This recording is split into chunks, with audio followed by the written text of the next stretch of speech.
మీ గత ఓటమి నుంచి పార్టీ ఏమన్నా పాఠం నేర్చుకుందా? అంతర్గత ప్రక్షాళన ఏమన్నా టేకప్ జేసిందా? ఇక్కడ పార్టీ నేర్చుకోవడానికి పార్టీ తప్పులు పెద్దగా ఏమి లేవు సార్. ఎవరిది ప్రజల తప్పా? ప్రజల తప్పు కూడా కాదు. ఆ! ఇక్కడ ఏంటంటే కూటమి ప్రభుత్వం చూసారా? కూటమి ప్రభుత్వం ప్రజలకి లేనిపోని వాగ్దానాలు ఇచ్చింది. హ్మ్.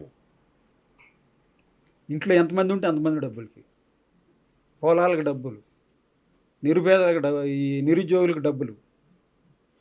ప్రతి దాన్ని ఇట్లా చేసేప్పటికీ ప్రజలకి కొద్ది ఆశ ఉంటుంది. అవును. ఆ ఆశ వలన జగన్ గారి కంటే మెరుగ్గా ఇస్తానన్నాడు కదా! ఒకసారి చూద్దాం ఆలోచనలు కూడా ఉండొచ్చు ప్రజలు, okay. Voter. Okay. Okay. Okay. మనిషి ఆశాజీవి. అంతే గదా! అవును. ఆశతో వెళ్ళొచ్చు అటు. అంతే తప్పితే పార్టీలో జరిగిన కొన్ని కొన్ని తప్పులు ఏమైనా ఉంటే అవి సరి చేసుకునే ప్రయత్నం ఓడిపోయిన తర్వాత ప్రతి ఒక్కళ్ళు చేస్తారు.